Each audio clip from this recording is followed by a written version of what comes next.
নমস্কার, কেমন আছেন সবাই? আশা করি সবাই ভালো আছেন, সুস্থ আছেন। আর আমিও ভালো আছি। বিকাল এখন 4:30। আমরা সবাই বেরিয়ে পড়েছি গোল্ডেন টেম্পল যাব বলে। এখন পৌঁছে গেছি আমরা, আর এসেছি টোটো করে। আমাদের আজকে অমৃতসরে হলো প্রথম দিন, তাই আর দেরি না করে ঘুরতে বেরিয়ে পড়েছি।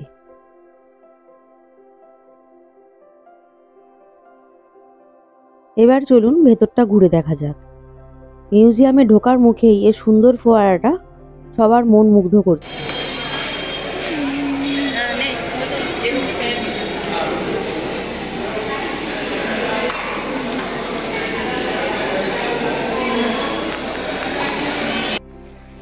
মিউজিয়ামের ভেতর দিক দিয়ে ঢুকে আমরা আবার বেরিয়ে পড়েছি মিউজিয়ামের উল্টো দিকের গেটের দিকে। এই মিউজিয়ামের ভেতরে কি আছে আমার বিশেষ জানা নেই, শুধু শুনেছি এটা মিউজিয়াম। আমাদের পুরো আকর্ষণটাই ছিল গোল্ডেন টেম্পলের দিকে, তাই আমরা ওদিকেই রওনা দিলাম। মিউজিয়াম থেকে বেরিয়ে গিয়ে এই রাস্তার পথ ধরে আমরা চলেছি গোল্ডেন টেম্পলের দিকে। এখানে রাস্তাঘাট ভীষণই সুন্দর আর পরিষ্কার পরিচ্ছন্ন। গোল্ডেন টেম্পলে ঢোকার আগে ছেলে আর মেয়ে সবাইকেই মাথা ঢাকা রাখতে হয়। সেই কারণেই ছেলেরা কেউ মাথায় রুমাল আর এইরকম ধরনের গেরুয়া কালারের বস্ত্র পাওয়া যাচ্ছে রাস্তার ধারে, সেগুলোকেই মাথার মধ্যে ঢাকা দিয়ে রাখতে হচ্ছে ছেলেদেরকে। আর মেয়েদের ক্ষেত্রেও এই নিয়মটাই আছে, পুরো মাথাটা ঢেকে রাখতে হবে। গুরুদুয়ার যাওয়ার পথেই পড়বে দুদিকেই সারি সারি অজস্র জামা কাপড়ের দোকান, যেখানে ফুলকারি ওড়না, পাঞ্জাবি স্টাইলের চুড়িদার সব কিছুই রয়েছে। আর এই দেখুন সামনে এগাতেই দেখতে পাচ্ছি গোল্ডেন টেম্পল। অনেকটা জায়গা জুড়ে অবস্থিত এই গোল্ডেন টেম্পলটি, বেশ সুন্দর লাগছে। দূর থেকেই দেখে মনটা মুগ্ধ হয়ে গেল। সামনে এগিয়েই বাঁ দিকটায় দেখুন, ওদিকটাতে রয়েছে জুতো ব্যাগ রাখার জায়গা। আর এই যে হচ্ছে মন্দিরেতে ঢোকার মূল প্রবেশদ্বার, ওই যে ওপরেতে ঘড়ি লাগানো আছে। চলুন যাই ভেতরে ঢুকি। মেন প্রবেশদ্বারেতে ঢোকার সময়তেই দেখতে পাবেন এই জলটি, এইটা মারিয়ে আপনাদেরকে ঢুকতে হবে এই মন্দিরের ভেতরেতে। মন্দিরে প্রবেশ করেই প্রথমেই দেখতে পেলাম গোল্ডেন টেম্পল। চারিদিকে আলোর রশ্মিতে আরো ঝলমল করে উঠেছে এই গোল্ডেন টেম্পলটি। মূল মন্দিরে ঢোকার জন্য অনেকটাই বেশ লাইন পড়েছে, আর আমরাও যাচ্ছি সেই লাইনের দিকে মূল মন্দিরে প্রবেশ করার জন্য।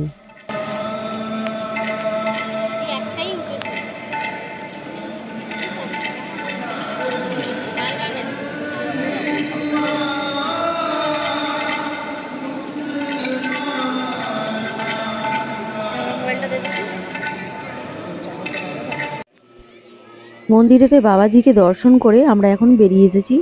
এখন যাচ্ছি লঙ্গরখানাতে খাবার খেতে। লঙ্গরখানাতে খাওয়ার জন্য আমাদের 1 পয়সাও এখানে দিতে হয়নি। এখানে সকল দর্শনার্থীদের জন্য এখানেতে খাবার সুব্যবস্থা আছে, আর খাবার খুবই সুস্বাদু। আমাদের পাঞ্জাবের মন্দির থেকে ঘোরা হয়ে গিয়ে আমরা এখন বেরিয়ে গেছি মার্কেটে। স্বর্ণ টেম্পল দেখা হয়ে গেছে আমাদের, ভীষণ ভালো লাগলো সবার, খুব নিয়ম শৃঙ্খলা ওখানেতে, খুব ভালো লেগেছে। আর এই যে মার্কেটে এসেছি এখন, মার্কেটগুলো ঘুরে দেখি, তারপরে যাবো বাড়ি। আর আমার মেয়ে আছে সাথে, বাবাই আছে, বিউটি আছে, বিটি আছে, বিটি। আমাদের হোটেলে ঢোকার সময় দেখতে পেলাম এই ফুচকার দোকানটা। পাঞ্জাবের ফুচকা কিরকম খেতে, তাই ঢুকে পড়লাম এই দোকানেতে। আমাদের কলকাতার মধ্যে ফুচকা কোথাও পাওয়া যাবে না।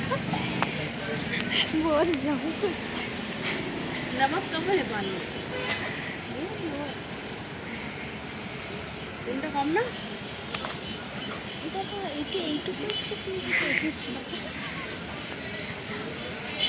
ওই দাদা কেমন গো, আর একটা খেয়ে বলবে।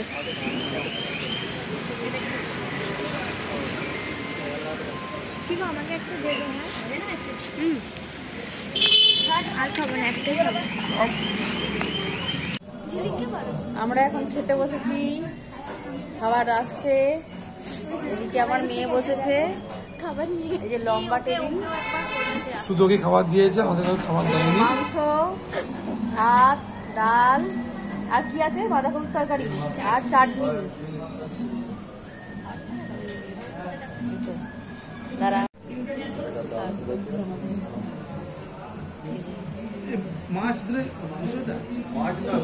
রাত প্রায় এখন 10:30। আমরা খাওয়া দাওয়া করে তারপরে ঘুমোতে চলে গেছিলাম। এখন সকাল 6:30। এতটা ঠান্ডা যে এই দেখুন কাঁচটা পুরো কুয়াশাতে ঢেকে গেছে। ট্রেনেতে জার্নি করার পর আজকে রাতটাই আমি আরাম করে একটু শুয়েছিলাম বেডের মধ্যে। এখন আমি রেডি হয়ে নেব, তারপরে মেয়েকে ডেকে দেবো রেডি হওয়ার জন্য, কারণ আজকে রাত্রেই আবার আমাদের ট্রেন আছে কাটরা যাওয়ার। তাই সকাল সকাল এদিকে চারিপাশটা আর একবার ঘুরে নেব। আরও একবার যাব স্বর্ণ মন্দিরেতে। স্বর্ণ মন্দিরটা দিনের বেলা কেমন লাগে সেটাই আপনাদের দেখাবো। এখন সকাল 8টা বাজে, এখনো পর্যন্ত চারিদিকে কুয়াশায় ভর্তি। এর মধ্যেই আমি রেডি হয়ে নিয়েছি, আমার মেয়েও রেডি হয়ে গেছে। চলুন এবার যাই স্বর্ণ মন্দিরেতে। আমরা পৌঁছে গেছি স্বর্ণ মন্দিরে। এই যে মূল প্রবেশদ্বার এটা। আর দিনের বেলা স্বর্ণ মন্দির আমার আরও বেশি ভালো লেগেছে। চারিদিকে শ্বেতপাথরে ঢাকা এই স্বর্ণ মন্দিরটি। একটা সাইডে জুতোটা খুলে রেখে আমি আর আমার মেয়ে দুজনে মিলে এই মন্দিরেতে প্রবেশ করলাম। মন্দিরেতে প্রবেশ করে নিয়েই পবিত্র জল একটু মাথায় ছিটিয়ে নিয়ে বেরিয়ে পড়লাম জালিয়ানওয়ালাবাগের দিকে। 13ই এপ্রিল 1919 খ্রিস্টাব্দে জালিয়ানওয়ালাবাগে প্রায় একত্রিত হয়েছিল 25,000 মানুষ। সেই সময় ছিল বৈশাখী। অমৃতসরের গোল্ডেন টেম্পল দর্শন করে তারপরেও একত্রিত হয়েছিল এই জালিয়ানওয়ালাবাগে। জেনারেল ডায়ারের নির্দেশে তার সৈনিকরা এই ভারতীয়দের ওপর নির্মমভাবে গুলি চালিয়ে হত্যা করে মারে। ইতিহাসের পাতায় জালিয়ানওয়ালাবাগ হত্যাকাণ্ডের কথা এখনো পর্যন্ত লেখা আছে। এই হত্যাকাণ্ডের কথা শুনলে আমাদের বুক ভয়তে এখনো কেঁপে ওঠে। হোটেলেতে ফিরে দুপুরের আমরা লাঞ্চটা সেরে নিয়েছি। এবার আমরা সবাই রেডি হয়ে নিয়ে বেরিয়ে পড়েছি হোটেলের নিচে। এই দেখুন ছোট ছোট বাচ্চারা স্কুলে যাচ্ছে এই ভ্যানে করে। আর আমাদের হোটেলের নিচেই এই কুকুরটি শুয়েছিল। আরও একটা কুকুর ছিল, তো আমি ওদেরকে বিস্কুট খাওয়াতে গেলাম। বিস্কুট দেখে চুপচাপ আবার দেখুন কীরকম শুয়ে পড়েছে আরাম করে। একজন ভাইকে জিজ্ঞেস করতে সে বলল ওরা দুধ খায়, বিস্কুট শুধু দিলে খাবে না। তাই আমি কন্টেনারে করে আবার পাশের দোকান দিয়ে দুধ কিনে নিয়ে এসে ওদেরকে দুধ দিলাম। দেখুন কীরকমভাবে দেখছে দুধটা। ও মনে মনে চিন্তা করছে দুধ দিয়েছিস আবার কেন ওর মধ্যে বিস্কুটটা দিলি, আমি শুধু দুধটাই খেতাম। এই দেখুন কীরকমভাবে দেখছে দুধের দিকে। একজন তো বিস্কুট দেখে পালিয়ে গেল, আর একে অনেক কষ্ট করে দুধের সাথে বিস্কুট খাওয়ানোর জন্য রাজি করাতে পারলাম। অনেক বলে বলে তারপরে দেখুন এবার খাওয়া স্টার্ট করেছে। এই দেখুন না চকচক করে দুধটা খাচ্ছে, আর আমিও চালাকি করে বিস্কুটটা ওর মধ্যেই ভালো করে ডুবিয়ে দিয়েছি যাতে দুধের গন্ধ পেয়ে বিস্কুটটাও খেয়ে নেয়। দেখুন আবার কিরকম করে দেখছে। এবার আমরা যাচ্ছি আরও একটা নতুন জায়গায়। চলুন, আমি আর বলছি না, আপনারা দেখলেই বুঝে যাবেন। গাড়ি থেকে নেবে আমরা লোকেশনের দিকে যাচ্ছি। এখানে আমার মেয়ে আর বিউটি দুজনে গালের মধ্যে পতাকা এঁকে নিয়েছে। পতাকা আঁকার জন্য এখানেতে লোক আছে। একটা গালে পতাকা আঁকার জন্য নিচ্ছে 10 টাকা। দূর থেকে দেখতে পাচ্ছি আমাদের ভারতীয় পতাকা, মনটা যেন এত শান্তি লাগছে যে বলে বোঝাতে পারবো না আপনাকে। বেশ গর্ব গর্ব ফিল হচ্ছে এখন। যাচ্ছি তো।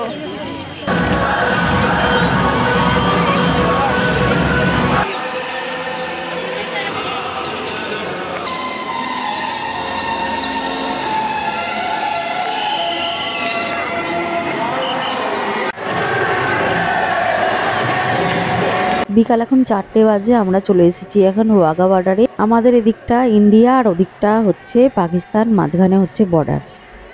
এখানে যদি একটু তাড়াতাড়ি আসা যেত মনে হয় একটু ভালো হতো। আমাদের লেট হয়ে গেছে অনেকটা। আগে আসলে আরও সামনে বসা যেত, আর যখন গেটটা খোলা হবে না তখন ভালো করে বেশ দেখতে পারতাম।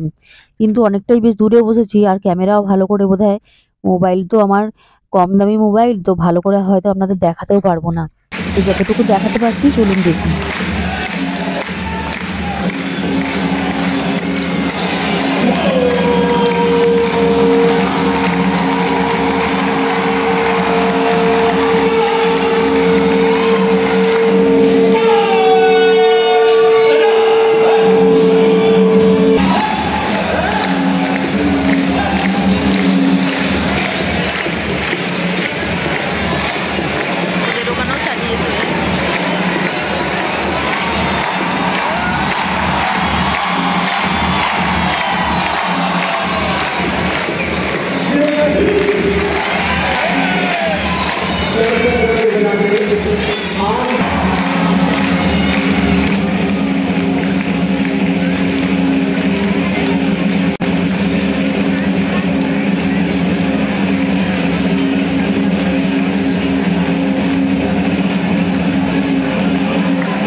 হোটেলে যাওয়ার পথে রাস্তার ধারে ঠেলায় করে ইনি মাংস আর রুটি বিক্রি করছিলেন, গরম গরম রুটি। তাই আমি ভাবলাম এইখানেতে একটু মাংস রুটি আমি টেস্ট করে দেখি যে অমৃতসরের মাংস রুটি কেমন খেতে হয়। রাত তো হয়েই গেছে, আর মনে হচ্ছে রাত্রে আর খাওয়া হবে না। আমি তো এই রুটি মাংস খেয়েই আমার পেট ফুল হয়ে গেল। আজকে রাতে আমাদের ট্রেন, দেখা হবে আবার কাটরা গিয়ে। আজকের ভিডিওটা কেমন লাগলো অবশ্যই আপনারা কমেন্ট করে জানাবেন। ভালো থাকবেন, সুস্থ থাকবেন।